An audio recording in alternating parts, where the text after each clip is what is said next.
Alléluia. Cherchez-le. Alléluia. Tu es merveilleux, Dieu notre Père, pour ton amour, ta bonté et ta grâce.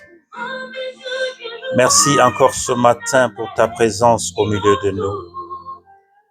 Merci encore aujourd'hui pour ton esprit qui nous conduit dans la sagesse, dans l'intelligence et dans l'intimité profonde avec toi. Car nul n'est comme toi. Nul ne peut jamais être comme toi. Nous t'invoquons ce matin. Et t'invoquer, qu'est-ce que ça veut dire t'invoquer? Les cieux des cieux ne peuvent contenir ta présence. Comment peux-tu habiter dans moi, dans nous, qui sommes l'infime partie de Dieu? Que ton nom soit béni ce matin. Que ton nom soit béni, toi l'ancien de jour. C'est toi le Dieu de la Bible, le Dieu d'Abraham, d'Isaac et de Jacob. Que toute gloire te revienne ce matin. Toi qui vis et règnes pour l'éternité. Dans le nom puissant de notre Seigneur Jésus. Amen. Ah là là. Amen. Amen, amen. Bien-aimés, je vous salue ce matin dans la maison du Seigneur au nom puissant de notre Seigneur Jésus-Christ. Oh, les pasteurs ne nous saluent jamais. Voilà, je vous ai salué au nom de Jésus. Maintenant, est-ce que vous pouvez vous saluer vous-même sans me saluer moi, puisque moi, je vous ai déjà salué. Salue ton frère, dis-lui que tu l'aimes. Salue ta sœur, dis-lui que tu l'aimes, que tu es content, que tu es contente de l'avoir vu ce matin. Ça fait quoi, 7 jours? Et nous ne sommes pas vus. Aujourd'hui, le Seigneur a permis que nous puissions nous voir. Nous sommes dans la joie lorsqu'on dit que nous devons aller dans la maison du Seigneur. Alléluia. Dieu est merveilleux. Dieu est vivant. Alléluia.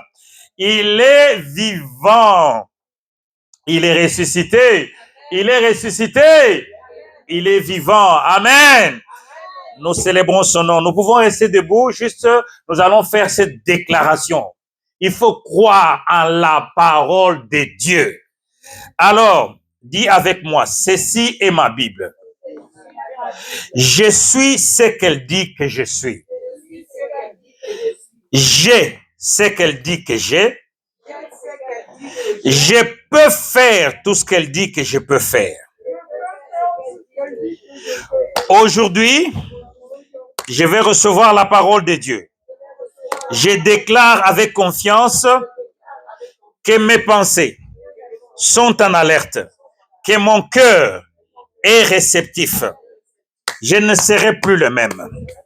Je suis sur le point de recevoir l'incorruptible, l'indestructible, l'éternel et la vivante sémence de la parole de Dieu. Je ne serai plus le même. Au nom puissant de Jésus, acclamons le Seigneur très fort. Alléluia, alléluia. Amen. Nous pouvons nous asseoir dans la présence du Seigneur. Alléluia. Bien-aimés, dans mon introduction de ce matin, aujourd'hui, je vais aller doucement, n'est-ce pas? Je vais aller très doucement, right? Puisque tout le monde doit bien entendre ce que nous allons dire. Et donc, en introduction ce matin, mes frères et mes sœurs, je souhaite partager avec vous ce qui est arrivé à Moïse. Et on en a déjà parlé ici, un des dimanches. Dans Exode chapitre 33, le verset 15 et le verset 16, quelque chose arrive. Avant le verset 15, Dieu arrive, il dit à Moïse, puisque ce peuple est un peuple qui n'écoute jamais, c'est un peuple qui me déshonore toujours, je vais détruire tout le monde. En tout cas, Moïse, je vais détruire tout le monde et je vais te créer un nouveau peuple simplement pour toi. Moïse a commencé à intercéder avec Dieu. Il dit que si tu ne marches pas avec nous, si ta présence n'est pas avec nous, nous ne partirons pas, car nous ne serons pas différents des autres. En d'autres termes, ne nous envoie pas là où il n'y a pas ta présence. Bien-aimé, ma prière à moi, je ne sais pas à propos de vous, mais ma prière à moi pour cette église est que nous soyons une église dont la priorité est la présence du Saint-Esprit. Si vous voulez, ça doit être la priorité que nous devons rechercher, la présence du Saint-Esprit. Car bien aimé, si le Saint-Esprit ne nous remplit pas, ne nous conduit pas, alors nous ne sommes pas une église. Nous ne serons jamais une église. Écoutez, moi je vous aime bien. J'aime bien tout le monde ici. Mais je ne souhaite pas qu'on se rassemble juste pour le plaisir de se rassembler.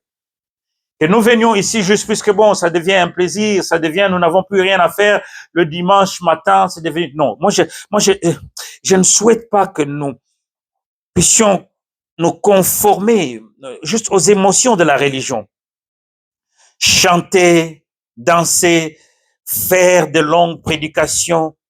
Non. Moi, je prie que nous venions ici pour rencontrer Dieu.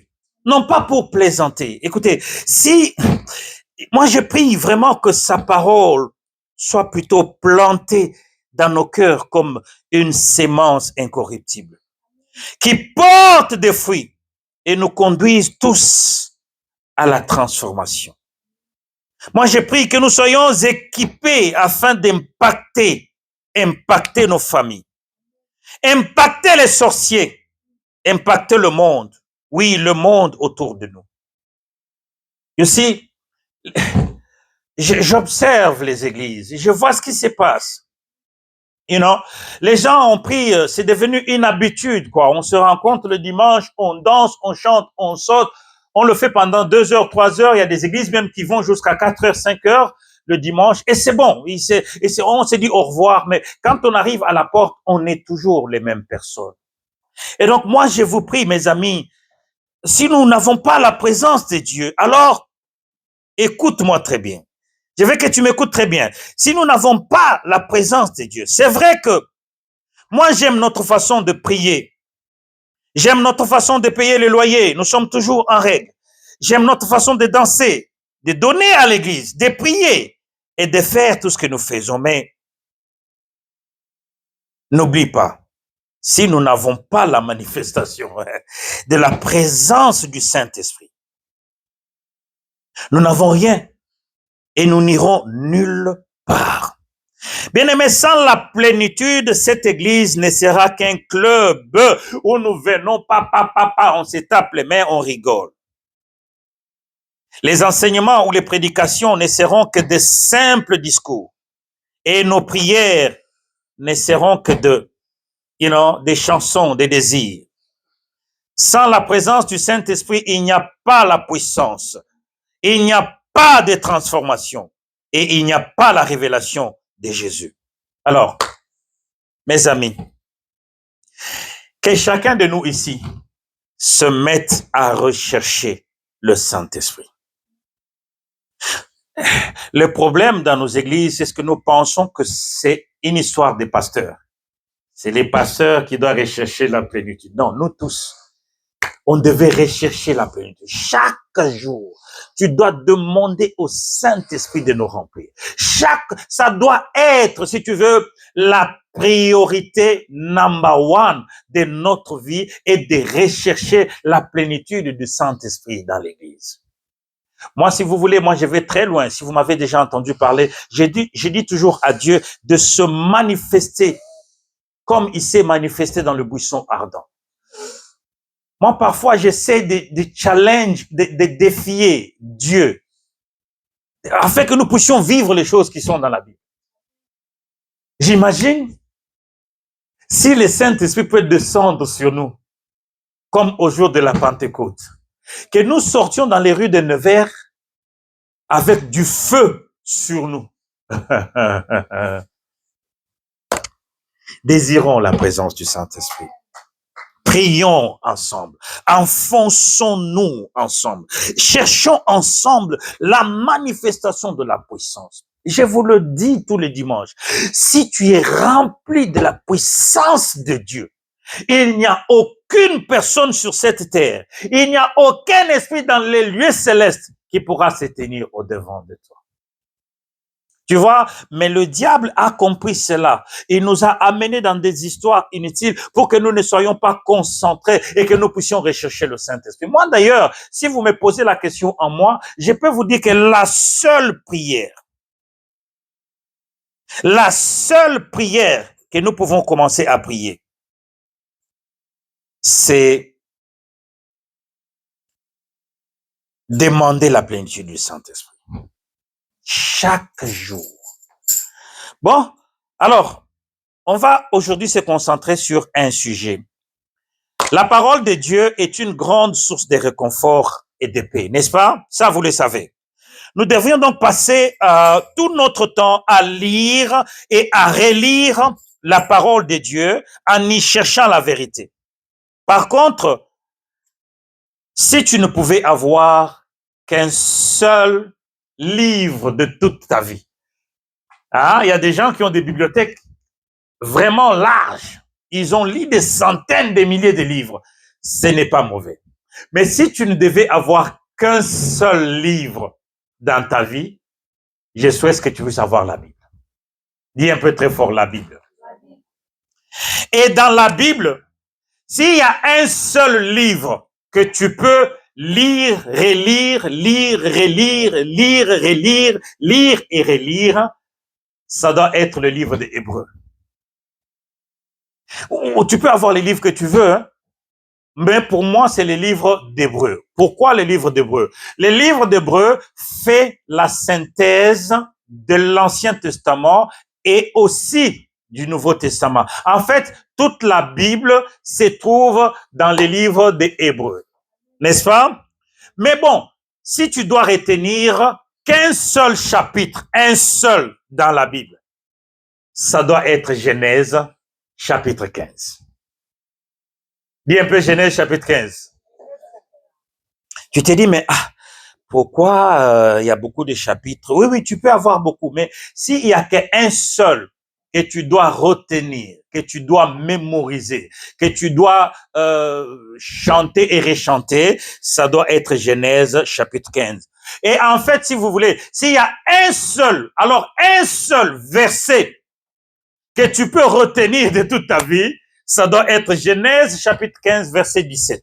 Et c'est ce que nous allons voir aujourd'hui. En fait, nous allons étudier aujourd'hui Genèse chapitre 15, mais la base, n'est-ce pas, de notre enseignement de ce matin, c'est Genèse chapitre 15, verset 17. Mais bon, pour bien comprendre le verset 17, il est préférable que nous le mettions dans son contexte, que nous puissions le mettre vraiment dans son contexte en lisant à partir du verset 1er. Alors, nous allons lire. Après ces événements, la parole de l'Éternel fut adressée à Abraham dans une vision, et il dit, Abraham, ne crains point. Je suis ton bouclier, et ta récompense sera très grande. Je vais relire encore. Après ces événements, la parole de l'Éternel fut adressée à Abraham dans une vision, et il dit, Abraham, ne crains point. Je suis ton bouclier et ta récompense sera très grande. J'imagine la voix de Dieu. Je ne sais pas si la voix de Dieu, elle est très grande, elle était grosse, mais je pense que dans ce genre de circonstances, Dieu voulait plutôt que Abraham puisse s'apaiser. En ce moment que Dieu apparaît à Abraham, il avait 99 ans. Il n'avait aucun enfant. Son souci était d'avoir un enfant. Bien-aimé, je ne connais pas ta situation ce matin. Je ne connais pas ce que tu traverses aujourd'hui. Je ne sais pas ce qui t'arrive, que ce soit dans ta famille, que ce soit dans ta propre vie. Mais je veux que tu imagines la peur que tu as aujourd'hui par rapport à ta situation. Dieu se présente au devant de toi et te dit, Rachel, ma fille, n'aie pas peur. N'aie pas peur. Je suis avec toi. Je suis ton bouclier et ta récompense sera très grande. Il te dit, Freddy, mon fils, ne crains pas. Je suis avec toi. Je suis ton bouclier. Il commence par lui dire, je suis ton bouclier. En d'autres termes, c'est moi qui te protège. Et David met tout ce qui peut t'arriver, mais sache que c'est moi qui suis ta protection. Ah, moi, il y a des jours comme ça, quand je lis des chants, des versets comme ça, je me mets dans mon lit, je me dis, ah, Seigneur, dis-moi aussi ce genre de paroles. Mais il a déjà dit, en fait. C'est nous qui ne croyons pas en ces paroles. Tu vois, et nous avons tendance à ce qu'ils nous les redisent encore. Oui, il a parlé à Abraham, mais il t'a parlé à toi. Puisque souviens-toi qu'il a dit à Abraham, en toi seront bénies toutes les familles qui sont sur la terre. Et nous sommes parmi ces familles-là, n'est-ce pas? Donc cette parole qui était prononcée était aussi prononcée pour nous. N'aie pas peur, car je suis avec toi. Je suis ton bouclier. C'est moi qui te protège. Il ne s'arrête pas là. Il dit, et ta récompense sera très grande. Tu vois, Abraham, c'est là que la Bible devient très merveilleuse. Bien aimé, crois-moi, Abraham avait tout ce que l'homme désire dans la vie. Il avait l'argent, il avait les moutons, il avait les vaches, il avait tout ce que vous voulez, toutes sortes d'animaux, il en avait. La seule chose que Abraham manquait, c'était l'enfant. Mais Dieu vient lui parler, au lieu de commencer par là-bas, Dieu lui dit, ta récompense sera très grande. En quelque sorte, Abraham pouvait se dire, mais regarde, est-ce qu'il ne voit pas mon problème? Est-ce qu'il ne voit pas mon souci? Il veut me bénir encore. Il veut me donner encore des choses au-dessus des choses que j'ai. Moi, je cherche autre chose. Dis amen très fort. Ça nous arrive à nous tous. Tu es dans une situation incroyable. Tu commences à te dire, mais Seigneur, est-ce que tu ne peux pas me regarder? Est-ce que tu ne peux pas faire quelque chose pour moi? Mais lui te dit, calme-toi. Calme-toi, ne te dérange pas. Abraham n'était pas en insécurité. Il ne se sentait pas attaqué par des sorciers. Mais Abraham, Dieu l'avait totalement séparé de tout ce qui lui était si cher. Dieu lui avait séparé de sa famille, de ses frères, de ses sœurs. Dieu l'avait séparé. Allez, laisse tout ça. Va dans la terre où je t'envoie. Et Abraham était parti. Quelque part, il était là-dedans avec un petit souci. Et en plus de ce souci, il n'avait pas d'enfant. Quelque part, j'imagine qu'il ressentait une solitude. Mais Dieu lui apparaît et lui dit, ne crains pas, car je suis ton bouclier et je serai et ta grande récompense. Abraham est un être humain, juste comme toi et moi, n'est-ce pas? Il va donc en quelque sorte défier Dieu. C'est pourquoi dans les versets 2 et le verset 3, il va dire, Seigneur, que me donneras-tu? En d'autres termes, tu dis que ma récompense sera grande. Qu'est-ce que tu peux me donner qui va dépasser ce que j'ai déjà? Et il ajoute, il dit, regarde, je m'en vais sans enfant. Et l'héritier de ma maison, c'est Eliezer de Damas. Voici, tu ne m'as pas donné de postérité. Il a dit deux choses, hein. Vous avez compris, n'est-ce pas? Il a dit, je n'ai pas d'enfant. Il ajoute que je n'ai pas de postérité. Et celui qui est né dans ma maison sera mon héritier. 3 choses. Now, aujourd'hui, dans le milieu chrétien, il y a des faux conforts. Quand nous traversons des moments difficiles, un peu comme les amis de Job, souvent, quand nous traversons des moments difficiles, certains frères ou certaines sœurs vont te convaincre que, écoute, sûrement c'est le péché. C'est le péché qui t'arrive. Sûrement c'est le péché. C'est le péché qui t'arrive. Mais ce n'est pas le péché. Ici, Abraham n'avait aucun péché. Vous avez remarqué qu'Abraham n'avait aucun péché, n'est-ce pas? Mais il avait un souci. Il avait quelque chose qui l'embêtait. Il avait quelque chose qui était devenu un poids, une charge dans sa vie. Mais le faux confort qui arrive, c'est souvent, est-ce que tu t'es bien repenti? Il faut revoir ta vie. Tu dois te repentir. Tu dois te... Mais écoutez, je ne suis pas dans le péché, je ne vis pas dans le péché, c'est juste que ça m'arrive et je ne comprends pas, je ne peux pas l'expliquer.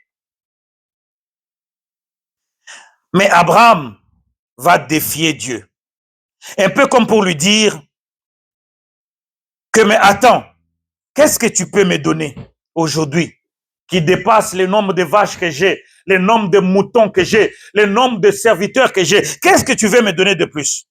Moi, je cherche juste un enfant. Toi, tu veux me donner des richesses. Mais ces richesses que tu me donnes, qui va les hériter? Tu continues à me donner beaucoup de richesses. Qui va hériter ces richesses?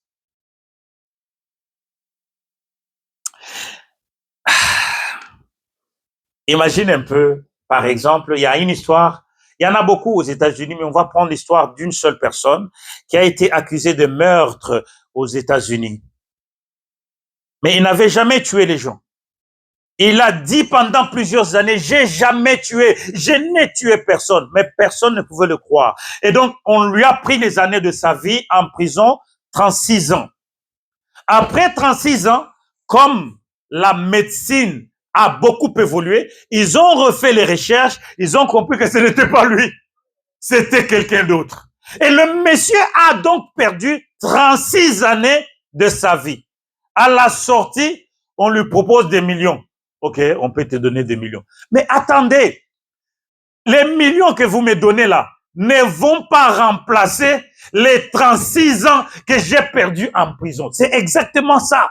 Mais Seigneur, toi, ce que tu veux me donner là, moi aujourd'hui j'ai 99 ans, c'est-à-dire que demain j'aurai 100 ans. Toi, tu continues de me donner que des richesses, pendant que moi je cherche l'enfant. Dis amen très fort. Nous devons apprendre comment parler avec Dieu.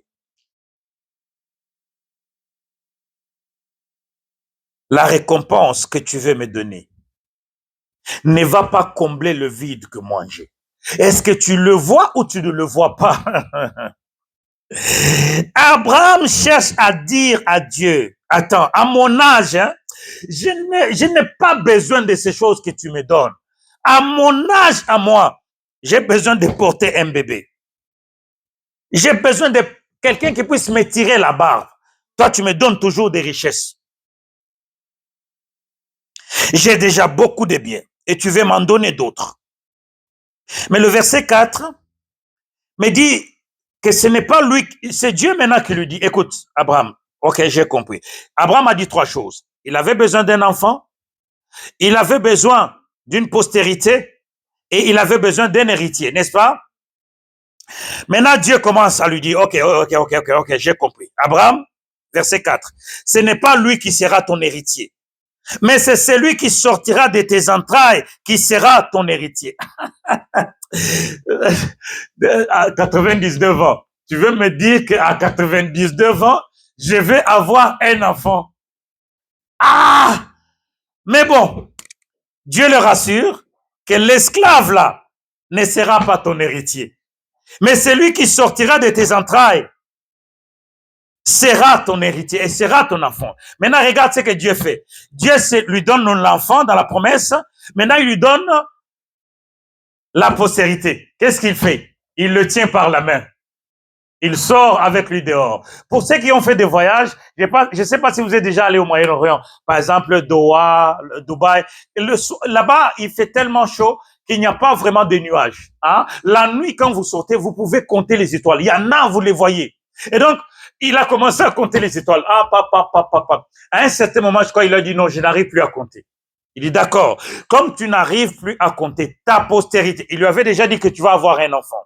Maintenant, ta postérité sera comme les étoiles du ciel. Abraham était troublé. Il n'avait jamais entendu ce genre de choses. Mais il a cru. Il a cru. Le verset 6 dit, et il crut l'Éternel. Commençons à comprendre les paroles de la Bible. Il n'a pas dit, il a cru en l'Éternel. La Bible dit qu'il crut l'Éternel. Il y a une grande différence entre croire en quelqu'un et croire quelqu'un. Nous allons voir la différence. C'est une belle démonstration déjà de l'évangile. La foi, croire Dieu. Et la différence qui existe entre croire en Dieu et croire Dieu, c'est quoi? Les démons croient en Dieu, même les démons, ils croient en Dieu. Et la Bible dit, ils croient en Dieu et ils ont peur, mais ils ne croient pas Dieu. Et c'est ça ce qui commence à arriver dans le milieu chrétien, où nous croyons simplement en Dieu, mais nous ne croyons pas Dieu. Nous ne croyons pas que Dieu est capable de faire quoi que ce soit. Oh, nous ne croyons pas que la parole de Dieu peut s'accomplir. Nous lisons la parole de Dieu. Nous aimons la parole de Dieu, mais nous ne croyons pas la parole de Dieu.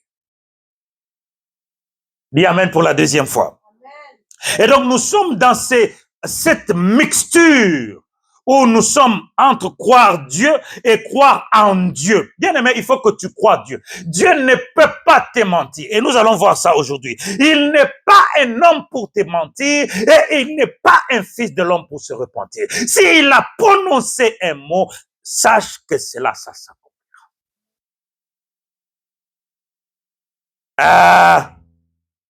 Voyons que puisque Abraham a cru Dieu, il était considéré comme étant juste. Et c'est la même chose pour nous. Lorsque dans notre cœur, nous commençons à croire Dieu, nous sommes rendus justes devant l'Éternel. Nous devenons justes devant Dieu. Pourquoi? Parce que quand il regarde en nous, il voit la totale confiance ou la confiance complète que nous lui faisons. Est-ce que nous faisons encore confiance à Dieu? Non. Ça, c'est la question que je vous pose et je vous prie d'aller avec ça à la maison. Est-ce que nous faisons encore confiance à Dieu? Est-ce que nous croyons que ce que Dieu a dit est vrai? Est-ce que nous croyons encore que la parole de Dieu peut s'accomplir dans notre vie? Je suis ton bouclier. En d'autres termes, n'aie pas peur. Ce n'est pas tes serviteurs qui te protègent. Ce n'est pas tes serviteurs qui te gardent. C'est moi qui suis ton bouclier. Voilà pourquoi j'aime ces livres. C'est un livre d'assurance. Et si tu le lis, lis-le tranquillement en ralenti et que la vibration de cette parole entre en toi. Que tu commences à imaginer, donc c'est moi-là, c'est Dieu qui me protège. Nous avons déjà étudié le psaume 91, n'est-ce pas? Mais je crois qu'on va revenir encore sur ça. Et c'est la même chose qui se trouve dans le psaume 91. Il dit quoi? Non, il faut toujours enlever les celui. Je demeure à l'abri du Très-Haut. Maintenant, ce qui suit, il dit quoi? Est-ce que vous comprenez? Non. Je repose à l'ombre du Tout-Puissant. Je dis de l'Éternel, mon Dieu, toi qui es mon bouclier, mon refuge. Ce sont des paroles puissantes qui sont dans la parole de Dieu. Est-ce que nous y croyons encore? Est-ce que nous sommes encore attachés à ces choses? Nous qui avons maintenant peur aujourd'hui de n'importe quoi et de n'importe qui. Il y a juste quand ça bouge. Ok, lève ta main très très fort si tu es un enfant de Dieu. Très très fort. Ok? Tout le monde ici est enfant de Dieu, n'est-ce pas? Et donc, il nous protège puisque nous sommes ses enfants. Il nous protège puisque nous sommes à lui. Il nous garde et il ne permettra à personne d'autre de nous le ravir. Le vrai sens d'être un chrétien est une totale acceptation de la crédibilité et de la capacité de Dieu. Le verset 7 et le verset 8 nous dit, et il lui dit, Moïse, je suis l'Éternel qui t'ai fait sortir d'Ur en Chaldéen et des Chaldéens, afin de te donner ce pays pour que tu le possèdes. Et il dit, Seigneur éternel, maintenant, ça c'est un souci, il dit, Seigneur éternel, à quoi connaîtrai-je que je les posséderai? Ah, Abraham, dans le verset 6, on a dit que tu as cru, et même Dieu t'a considéré comme étant injuste. Dans le verset 8, tu commences à douter au point de poser la question à Dieu. Comment est-ce que je vais savoir? Ah, montre-moi, donne-moi un signe. Ce n'est pas mauvais, croyez-moi, ce n'est pas un péché. De prier et que Dieu te parle et tu lui dis non, Seigneur, donne-moi un signe. Moi, je veux être sûr que c'est toi qui m'as parlé. Nous sautons souvent sur les choses. Ah, Dieu m'a parlé, ah, Dieu m'a parlé, ah, Dieu m'a parlé. Moi, je dis toujours aux gens, demande un signe. Seigneur, si c'est toi qui m'as parlé, je veux en être absolument sûr, 100% sûr que c'est toi. Donne-moi un signe. Donne-moi un signe. Non pas que je ne veux pas savoir que c'est toi qui as parlé. Je ne te défie pas, mais je veux être rassuré pour que je ne tombe pas. Donne-moi un signe. C'est ce qu'il a dit dans le verset 8. À quoi connaîtrai-je que je les posséderai? En d'autres termes, Abraham veut simplement demander une sorte d'assurance. Je crois, mais ça nous arrive à nous tous ici. Personne ne peut en échapper. Où nous croyons, virgule, mais il y a le mais. Je crois, mais c'est lui qui ne le fait pas ici. Ah, lui, il est spécial. Oh. Mais nous tous ici, même moi, il y a des moments où tu te trouves, tu dis, Seigneur, je crois en ça. Mais pourquoi il y a ceci? Mais pourquoi ceci continue? Pourquoi je continue à vivre ça? Pourquoi je continue à voir ça? Pourquoi ma femme continue à être comme ça? Pourquoi mes enfants? Donc, il y a toujours ça. Ça ne veut pas dire que nous sommes dans le péché. Ça veut dire que dans notre fort intérieur, nous voulons juste avoir une sorte de garantie. Nous voulons être rassurés. Seigneur, je ne veux pas aller taper à côté. Je veux que ce soit toi qui me l'as dit. Or, si c'est toi, alors donne-moi un signe. Amen, Église. Alors, ça nous arrive à nous tous. Nous croyons, mais il y a toujours des questions, des questionnements au plus profond de nous. Est-ce que c'est Dieu, ce n'est pas Dieu. C'est Dieu, ce n'est pas Dieu. Si c'est Dieu, pourquoi est-ce que ma vie continue à être comme ça? Tu sais, par exemple, il est très difficile dans le milieu chrétien aujourd'hui, avec les prédications de prospérité, la prospérité, posséder tout ça. Il est difficile aujourd'hui d'éprouver que tu appartiens à Dieu. Puisqu'on t'a déjà prêché la prospérité, maintenant toi dans ton esprit, tu cherches à recevoir. Mais Dieu te freine encore, n'est-ce pas? Peut-être qu'il t'a déjà donné ces trucs-là, mais il a son temps en lui. Comment maintenant tu vas prouver aux autres? Comment tu vas maintenant prouver aux gens que non, moi je sais que Dieu m'a déjà donné, mais je continue de croire que le temps arrive. C'est très difficile. C'est très difficile. Ah, surtout pour des pasteurs qui sont pauvres. Ah là là là là là là là. Comment tu peux expliquer que tu es pauvre, toi qui prêches aux gens? Ils vont commencer à chercher des formules. Il y a des formules qui vont sortir. Mais toi, tu dois croire en Dieu. Quelles que soient les formules, ils vont te dire, il y a ceci, il y a des hôtels, il y a des... Bon, les hôtels, ça existe. Mais est-ce que... Bon, non. Tu dois croire en l'Éternel. Tu dois croire dans ses promesses. Qu'est-ce que Dieu a promis? Qu'est-ce que Dieu a dit? Ok, on va d'abord lire. Notre foi, bien-aimé, ne vous en faites pas, ce n'est pas un péché. Mais notre foi est toujours associée aussi au manque de foi. Parfois, nous croyons et au même moment, nous ne croyons plus. Nous croyons et au même moment, nous ne croyons plus. Nous avons cette tendance-là. C'est tout le monde. Voyez, c'est arrivé à Abraham. Notre foi est toujours associée au manque de foi. Notre foi est toujours associée à une sorte de manque de certitude en rapport avec les promesses de Dieu. Nous croyons, mais en même temps, lorsque les situations semblent difficiles, nous semblons que la foi commence à être difficile. Nous commençons maintenant à regarder aux circonstances. Ah, bien aimé, ça, il arrive des moments où les circonstances deviennent très difficiles.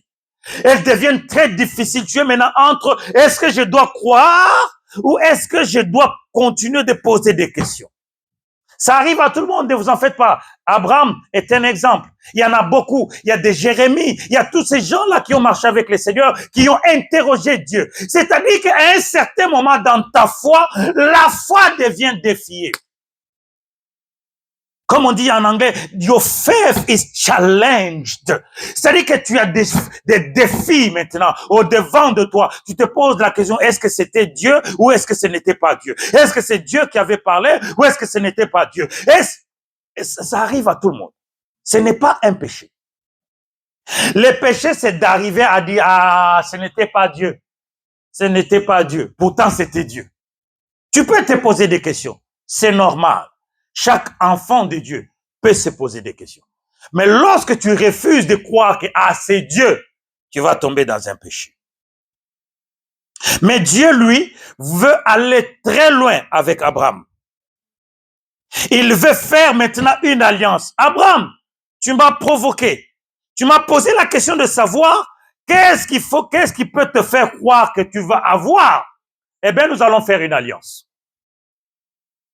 L'Éternel lui demande de prendre une génisse de 3 ans, une chèvre de 3 ans, un bélier de 3 ans, une tourterelle et une jeune colombe.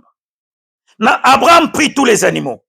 Il les coupa par les milieux et mit chaque morceau l'un vis-à-vis de l'autre. Mais il ne partagea point les oiseaux. L'alliance dans l'Ancien Testament s'est passée comme ça. On coupait un animal. Maintenant, celui qui était le plus fort ou celui qui était au-dessus devait maintenant définir les clauses de l'alliance. Il disait par exemple, moi, le roi d'Israël, par exemple David, je viens ici en tant que roi d'Israël établir une alliance avec vous. En tant que roi, il établit. C'est-à-dire qu'on le fait toujours par rapport à ce qui est grand. Maintenant, vous devez passer dans le milieu. Quand vous passez dans le milieu, vous êtes en train de prononcer les paroles. Si jamais je ne respecte pas les clauses de cette alliance, que je sois coupé, que je sois détruit comme nous avons détruit ces animaux.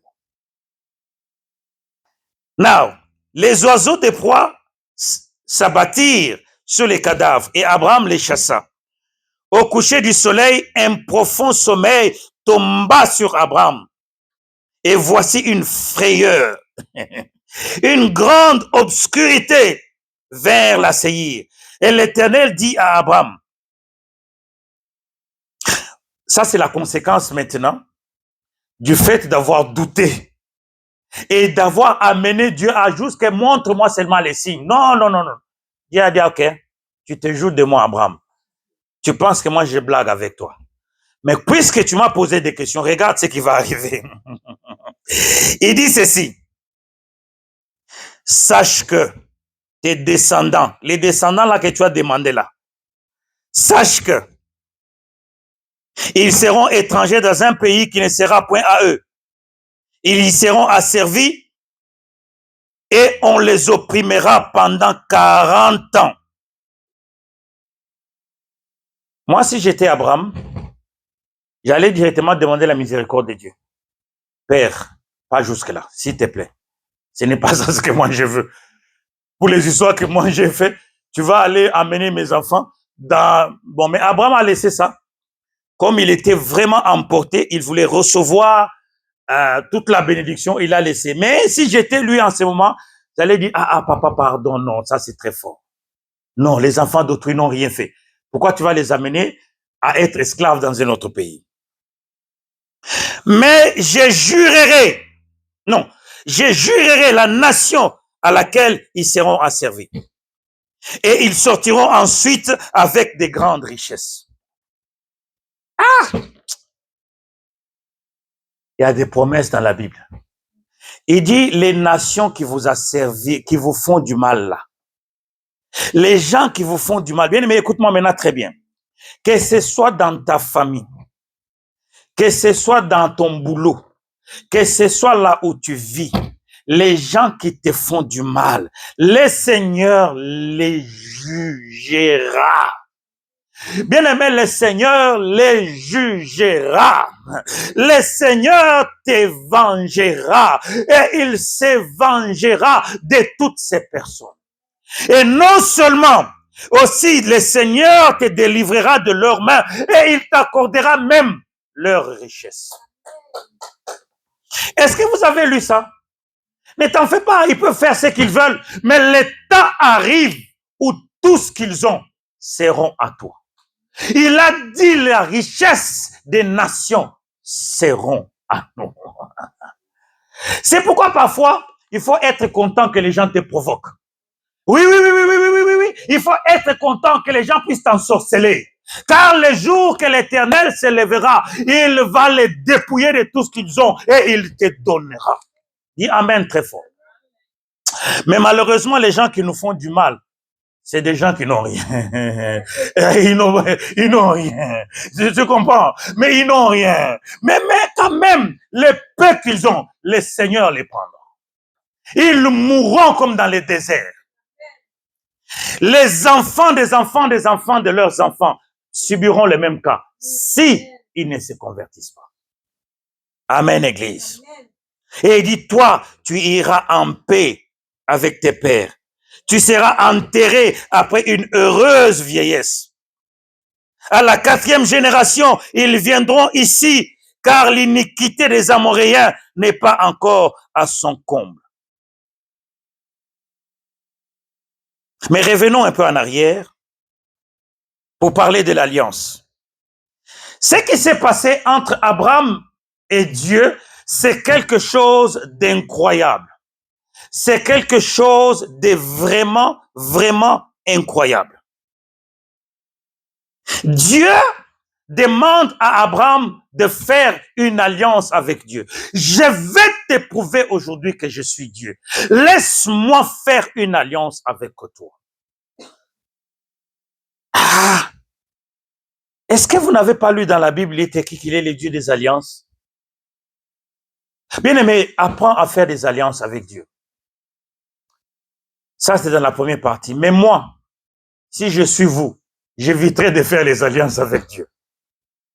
Ah oui, puisque les alliances, ce sont des vœux. Le livre d'Ecclésiaste nous dit dans le livre de chapitre, Ecclésiaste chapitre 5, il dit, mieux vaut pour toi ne pas prononcer de mots que de les prononcer.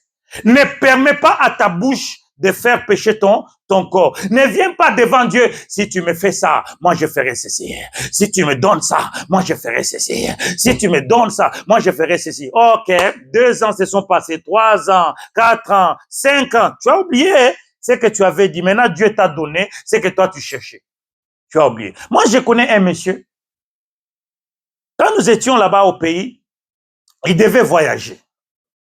Le voyage était devenu difficile et tout ça. On a commencé à prier pour lui. On a commencé à prier. Lui-même, il a fait des vœux. Nous, on ne l'a pas poussé. À cette époque-là, on venait de commencer l'église. Il a dit, ok, si j'arrive, par la grâce de Dieu, je vais acheter des instruments pour l'église. Dieu lui a fait grâce. Il est parti, il est arrivé. Rien. On a commencé à le rappeler, mais ah non, vous savez, Dieu a une façon d'agir. Aujourd'hui, il a des difficultés graves.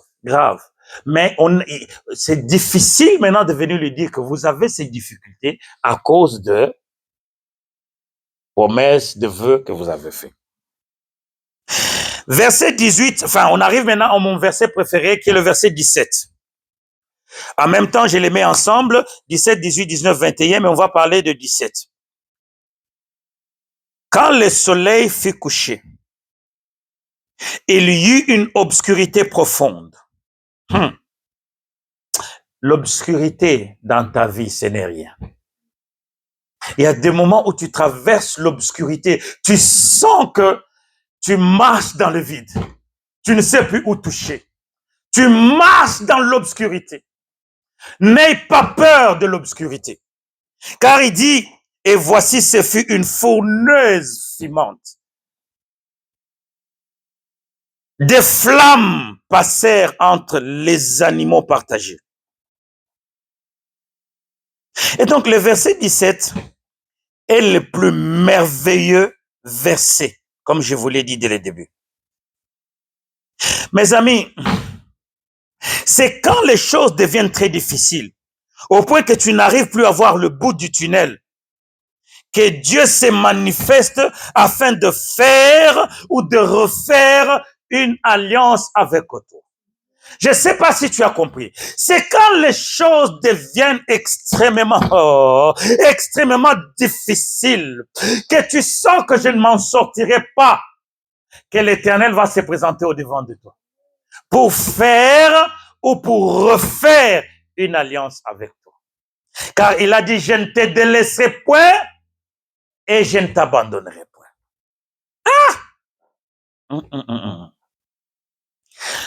Abraham était là, la Bible nous dit qu'il dormait déjà, puisqu'il a attendu Dieu, il dormait. Moi, j'imagine, j'essaie d'entrer dans le cœur d'Abraham, je crois qu'il a pu dire, ah, regarde ce vieux, il me fait attendre encore jusqu'à ce moment. Il s'est endormi. Mais vous savez qu'Abraham ne s'est pas endormi, c'est Dieu qui l'a fait dormir. Comme il avait fait dormir Adam, n'est-ce pas? Pourquoi est-ce que cela est arrivé? Puisque Dieu connaît la nature d'Abraham. Dieu savait que Abraham, un jour, il risque de ne pas obéir à toutes les clauses de cette alliance. Alors quelque chose va lui arriver. Moi, je ne permettrai pas que quelque chose arrive à Abraham. Alors, au lieu qu'Abraham puisse passer et faire le vœu, moi, Dieu, je vais passer. Ah! Dis très fort, Dieu est le Dieu des alliances. Il est le garanteur, comme on dit en anglais, de toutes les alliances. S'il y a une alliance entre Dieu et toi, il fera un effort que même si toi tu tombes, lui va rester dans la fidélité. Il est passé au milieu des animaux. La Bible dit que c'était des flammes de feu. Paf! Ça brûlait. Quand Abraham s'est réveillé, il a trouvé que tout était déjà brûlé. En quelque sorte, il voulait dire à Dieu, mais qu'est-ce que tu as fait? Pourquoi tu ne m'as pas laissé passer? Dieu lui dit maintenant, il va lui répondre. Non, il faut aimer Dieu. Bien aimé, il faut aimer Dieu. Quel que soit ce que les gens vont dire à côté de toi, arrange-toi à croire Dieu, à tenir Dieu. Tu sais, au pays, en Afrique, des fois, quand on priait beaucoup, on arrivait même dans les sujets de prière, on disait, allez, écoute, tiens Dieu, tiens l'habit de Dieu, ne laisse pas partir. Ça veut dire quoi? Il faut que tu sois tellement confiant que rien ne peut changer ta façon de considérer Dieu et de voir Dieu. Que tes circonstances, que tes problèmes, que tout ce qui t'arrive ne change pas ta façon de croire Dieu.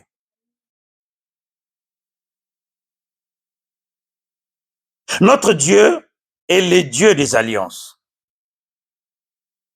Écoute les alliances qu'il a fait. Je vais t'en citer quelques-unes. Il dit, nul ne tiendra devant toi tant que tu vivras. Aïe, aïe, aïe. Qui a envie aujourd'hui? Lève ta main très fort si tu as envie. Maintenant, il dit ceci. Nul ne tiendra devant toi quand tu vivras. Tant que tu vivras. Virgule. Je serai avec toi comme j'ai été avec Moïse. Point virgule. Je ne te délaisserai point et je ne t'abandonnerai Tu vas me dire, oh, c'était dit dans l'Ancien Testament, ça c'était dans l'Ancien Testament. Il a repris la même phrase. Je ne te délaisserai point et je ne t'abandonnerai point dans le livre de Hébreux chapitre 13, verset 5. Voilà pourquoi je vous ai dit, moi j'aime le livre d'Hébreux. Dans le livre d'Hébreux, il y a tout. Parce que tu vas dire, non, c'était dans l'Ancien Testament, c'était les promesses des anciens. Non, il a répété ça dans le Nouveau Testament. Il a dit, mon enfant, aussi longtemps que tu seras mon enfant, aussi longtemps que tu croiras moi, que tu me croiras, aussi longtemps que tu te confieras à moi, je ne te délaisserai point et je ne t'abandonnerai point. Regarde les enfants comme ils sont là. Si tu lui dis, mon fils, écoute, quel que soit ce qui va arriver, moi, ta mère, ou moi, ton père, je ne te délaisserai point. Je ne t'abandonnerai point. Est-ce que vous voyez la confiance qui peut naître dans l'enfant? Mais ça, c'est Dieu qui parle. Pourquoi n'avons-nous pas confiance en Dieu? Pourquoi ne faisons-nous pas confiance? Ok. Notre Dieu est le Dieu d'alliance. L'alliance, c'est quoi? C'est un arrangement, c'est une convention qui se fait autour des promesses. Je ferai ça pour toi. Je suis ceci pour toi. Je ferai ceci pour toi. Ce sont des promesses que Dieu fait et ça nous fait entrer dans son alliance. Il y a une promesse très merveilleuse pour nous aujourd'hui. Jean chapitre 10, verset 29. On a lu ça le dimanche passé. Qui peut me dire? Jean chapitre 10, verset 29. Ce qui se trouve entre ses mains, il ne permet à personne d'autre de le ravir, car il est le Dieu Tout-Puissant. Bien-aimé, si tu es sûr d'être dans les mains, entre les mains du Seigneur, il ne permettra pas que quelqu'un puisse te ravir dans ses mains. Il a une autre promesse, Colossiens chapitre 3, verset 3. Puisque vous êtes morts, votre vie est maintenant cachée avec Jésus-Christ en Dieu. Ça, c'est une promesse. Il y a une autre promesse. Galates chapitre 2, verset 20. Puisque je fus crucifié avec le Christ, maintenant si je vis, ce n'est plus moi qui vis, mais c'est le Christ qui vit en moi. La vie que je vis aujourd'hui dans ma chair, je la vis par la foi du Fils de Dieu qui m'a aimé et qui s'est aussi livré pour moi. Mais commençons, prenons, achetons des cahiers, si vous voulez. Moi, je vais acheter des cahiers que je vais distribuer, si vous voulez. Écrivez des promesses. Écrivez, par exemple, les promesses de Dieu par rapport à ma santé, les promesses de Dieu par rapport à mon avenir, les promesses de Dieu. Il faut que tu enregistres toutes ces promesses-là, que tu commences à les méditer et à les mémoriser. Chaque fois qu'il y a une attaque, chaque fois qu'il y a une oppression, tu dois répéter la parole de Dieu. Il y a ces péchés-là qui te poussent. Dis-lui, écoute, je suis mort. Ma vie, aujourd'hui, se trouve en Dieu. Je ne peux plus faire ce que tu me pousses à faire. Alors, dans l'alliance, comme on coupait les choses, ça veut nous montrer quoi? Qui veut se rappeler couper? Qu'est-ce qu'on a dit de couper le dimanche passé? Ok, c'est pas grave, vous avez oublié. Couper, c'est la sanctification. J'ai l'exemple que j'avais donné, c'est quand vous coupez en cuisine les carottes, donc vous séparez, vous coupez, vous séparez. Couper, pourquoi Dieu coupait? C'était justement ça, le symbole de la sanctification que devait venir. Je te coupe de ce monde, je te coupe de ces gens, puisque je veux que tu vives une vie différente. En fait, ici, pour eux, c'était pour dire que si je n'obéis pas, si je ne marche pas dans ce que nous faisons, que je sois coupé, mais on va voir ça. C'est plus tard aussi que Dieu, regarde comment Dieu est malin. Dieu est passé, n'est-ce pas, entre les animaux pour prendre sur lui la responsabilité. Pour dire que Abraham, si jamais tu tombais, moi je serai toujours ton Dieu. Mais plus tard, qu'est-ce que Dieu a fait? Dieu ne devait pas laisser Abraham. Il lui a dit qu'à partir d'aujourd'hui, tu dois faire la circoncision. Toi d'abord, tu dois te concire. Après, tu vas faire la circoncision de tes enfants, des enfants de tes enfants. Imagine un papa de 100 ans en train de se circoncire. Ah, je vous dis, hein, Dieu ne pouvait pas laisser Abraham partir. Ah, Abraham, tu m'as fait faire ce genre de choses. Je suis passé dans les animaux. Mais toi, attends, boum, circoncision. Pourquoi circoncision? La circoncision était une marque de séparation du peuple de Dieu et les autres peuples.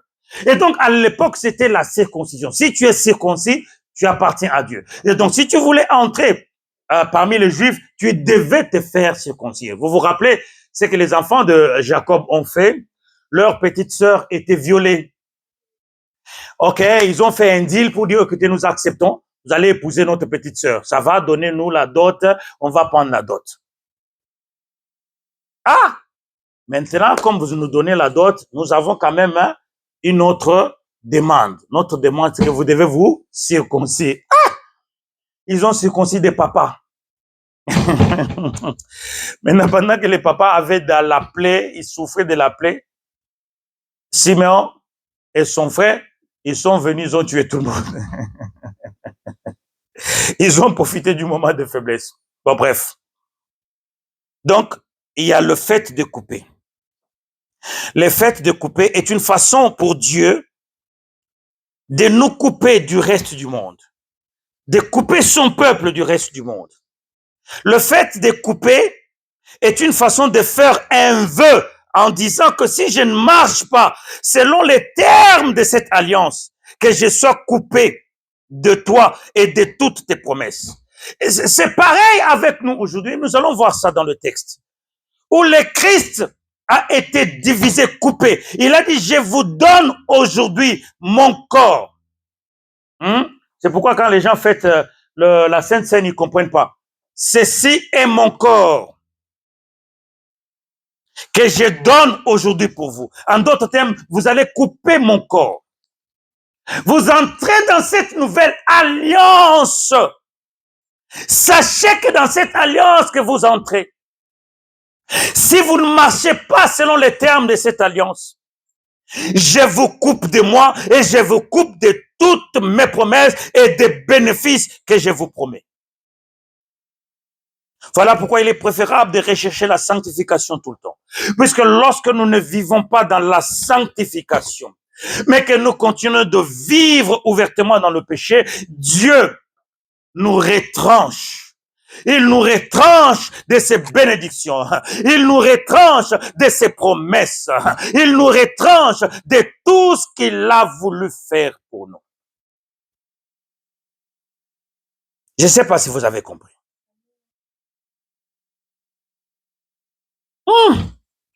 Dieu est merveilleux en toutes circonstances. La fournaise de feu. Tu sais, je disais à mes enfants, à la maison, j'ai dit, il y a quand même des gens qui ont vu des choses. Hein. Il y a des gens qui ont vu la grandeur de Dieu. Il y a des gens. Imagine le monsieur, il s'endort. Il voit seulement une fournaise de feu qui passe. Ah non, Dieu a fait grâce à des gens. Évidemment, la fournaise de feu, c'est la représentation de Dieu, la manifestation visible de Dieu. Comme je vous ai dit au début, recherchons la plénitude du Saint-Esprit.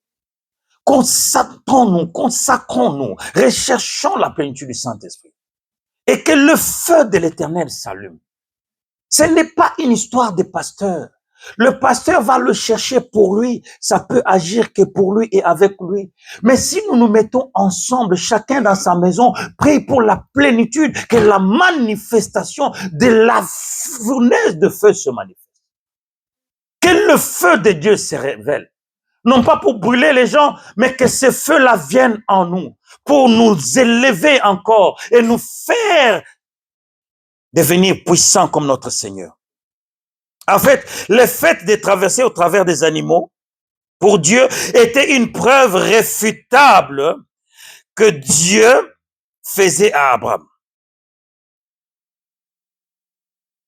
Et pour qu'Abraham sache que si mon Dieu n'accomplit pas ses promesses qu'il vient de me faire, alors qu'il soit coupé en deux, comme ces animaux. Or, bien-aimés, vous savez que Dieu ne peut jamais jamais être coupé.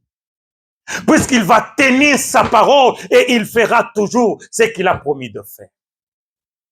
Tenez-les pour dire, le Seigneur, quand il partageait son corps avec ses disciples, c'était une façon de leur dire que toutes les paroles que je vous ai enseignées, toutes ces paroles que je vous ai annoncées, si jamais un jour, moi, Jésus-Christ de Nazareth, je n'arrive pas à le faire, alors que je sois détruit. Or, Dieu ne peut jamais être détruit. C'est nous qui les détruisons. Parce que nous ne croyons pas en sa parole. Dans le livre de Nombre, chapitre 23, là, ça commence à devenir sérieux. Nombre, chapitre 23, verset 19, c'est un verset que vous connaissez. La Bible nous dit, Dieu n'est pas un homme pour mentir. Il n'est ni un fils de l'homme pour se repentir. Ce qu'il a dit, il ne le fera-t-il pas? Ce qu'il a déclaré, ne l'exécutera-t-il pas? Ça, c'est ce qu'on appelle la crédibilité de Dieu. Bien aimé, lorsque tu t'approches de Dieu, tu dois t'attacher à la crédibilité de Dieu. Dieu n'est pas un homme pour mentir et il n'est pas un fils de l'homme pour se repentir. Dieu ne te mentira jamais. Qui a dit amen très fort? Jérémie chapitre 32 verset 17 nous dit, ah Seigneur éternel, voici tu as fait le ciel et la terre par ta grande puissance et par ton bras étendu. Maintenant écoute, aucune chose ne te sera difficile.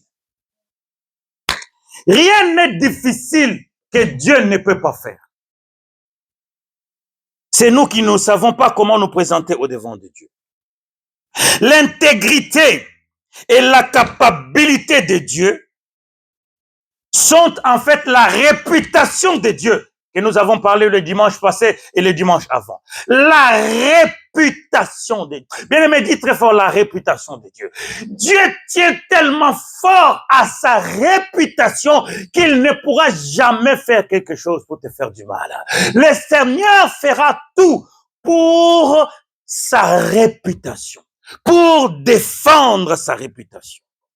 Dieu met toujours sa réputation en jeu. Et ici, devant Abraham, Dieu met sa réputation en jeu. Et il lui promet ceci. Il dit, écoute Abraham, si moi, Dieu, qui t'a créé, qui t'a fait sortir de ton pays, si je ne respecte pas ma parole et mes promesses, que je sois mis à mort.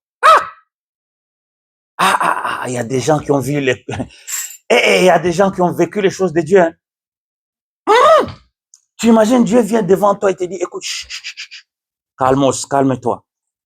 Je veux que tu saches que ces choses que je viens de te dire, si je ne les respecte pas, regarde-moi bien, que je sois mis à mort. Mais ces choses-là, Dieu nous les dit à nous par le Saint-Esprit, tous les jours. Par le Saint-Esprit qui est en nous, Dieu nous parle. Mes amis, Dieu ne peut jamais mourir. Maintenant, Hébreux chapitre 6, verset 13, va répondre ce qui s'est passé à l'époque d'Abraham. Lorsque Dieu fit la promesse à Abraham, ne pouvant jurer par un plus grand que lui, il le jura par lui-même. En tout cas, écoutez, puisque les alliances, nous le faisons, par exemple, si c'est David qui va faire une alliance, il va dire, j'ai fait cette alliance au nom de Dieu d'Abraham, Dieu d'Isaac, Dieu de Jacob, le Dieu qui a fait sortir nos pères d'Égypte. Donc, tu sais toujours par rapport à plus grand que toi. Ou même nous ici, quand nous voulons faire des vœux, qu'est-ce que nous disons? Sur la tête de ma mère. J'entends souvent ça dans les collèges. Sur la tête de ma mère. Pourquoi? Puisque maman est plus grand. Tu vois, on essaye d'utiliser ce qui est plus grand. Maintenant, Dieu, à l'époque, il n'avait rien fait jusque-là pour Abraham. C'est pourquoi plus tard, on va commencer à dire, il va toujours dire, je suis le Dieu d'Abraham, ton père, d'Isaac et de Jacob. Mais à cette époque, il n'y avait pas Isaac, il n'y avait pas Jacob, donc il devait endosser la responsabilité lui-même. Il dit, moi qui t'ai fait sortir de là où tu étais, je jure par moi-même Je suis l'Éternel qui t'a fait sortir d'Ur des Chaldéens afin de te donner ce pays pour le posséder. Donc crois-moi, il n'y a pas plus grand que moi.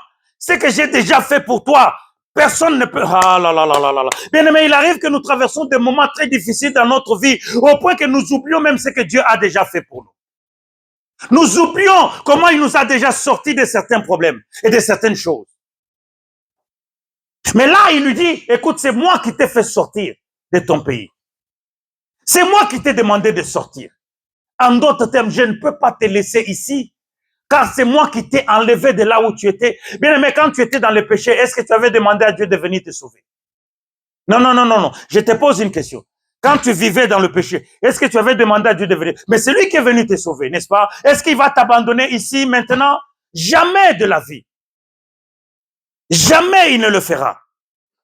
Parfois, lorsque nous voulons faire des vœux, n'est-ce pas? Nous les faisons sur ce qui est plus grand.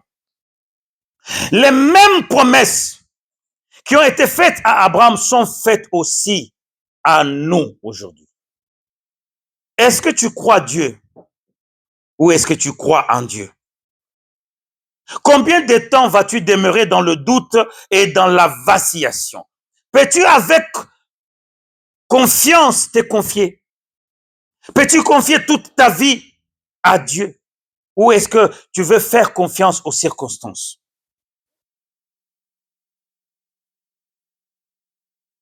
Il y a un verset avec lequel nous allons clôturer. C'est Josué chapitre 24, verset 15.